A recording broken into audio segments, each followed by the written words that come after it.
my whole future. This is it for me. I'm done. I'm done.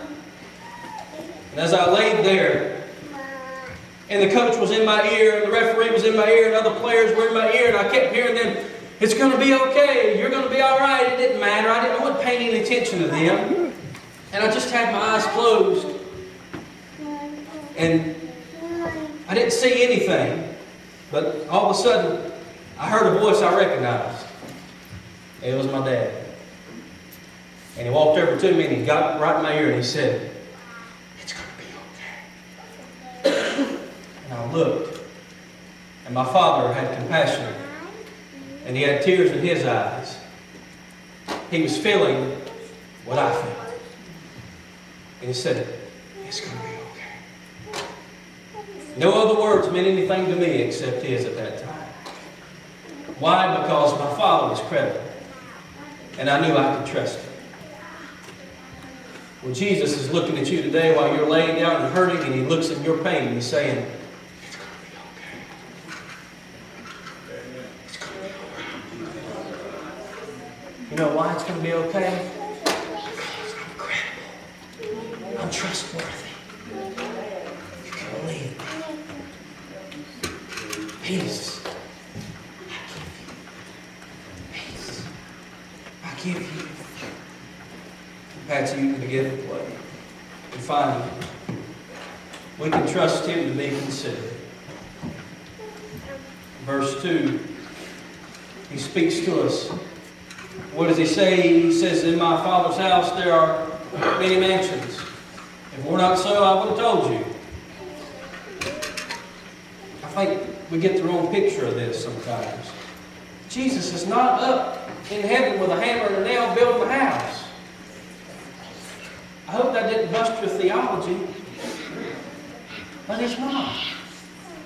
Do you want to know, if you look into the Greek word, what mansions really means? It means dwelling place. Guess what, folks? I hate to inform you of something, but me personally, I could care less what I have to live in when I get up in heaven. Amen. I'm just being honest with you. Because when I get to heaven, I'm not going to care if my mansion is big, small, if it looks like a barn. I'm probably not even going to go in there. You know why? Because the Messiah is going to be there. That's all I'm going to care about. You know who else didn't care? The people on Palm Sunday. You know why I know that? Because there were people that was lined up looking at the Messiah coming by, and guess what? These people probably had problems. These people were probably struggling with things. But they didn't care. You know why? Because the Messiah was there.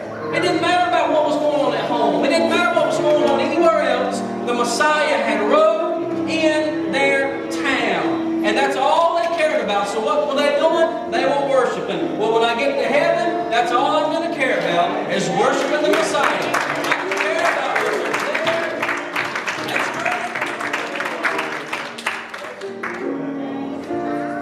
great. It's the dwelling place. That's what he wants us to understand. You know the importance of this? You know why he was using this as an example? Listen to this. In this particular day, when a bride and groom got married, the groom would go back to his father and mother's house, and they would add a room on to their house. And they would live with their father and mother, the groom's father and mother. The groom would spend a long time building on. I'm actually glad that don't happen still.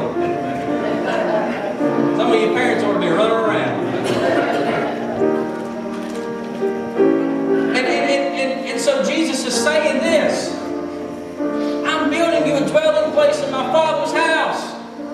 Because I'm the bride and you're the groom. And one day, you're going to be received with me. I'm going to come and get you. He said, "What? If I build you this, I'm going to come and receive you. I'm going to come, since I prepare a place for you, I'm going to come and get you and bring you to me." One day he's going to come and he's going to take you and I to his dwelling place.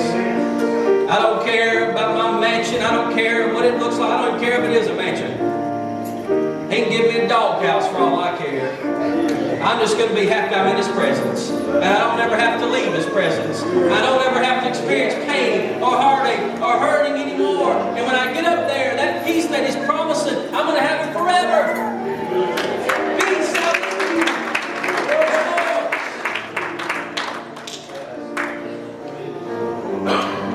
Now, I'll close with this.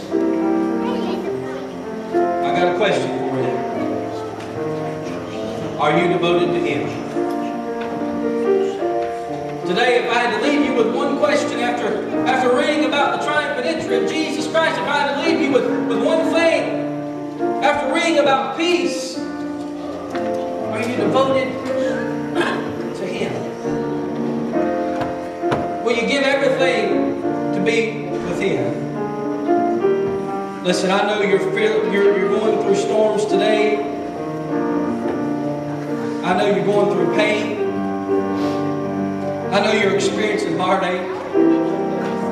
There are things you're going through now that you probably never went through in your whole life. But will you look in Jesus' eyes today? Will you believe Him? Will you trust Him to get you through it?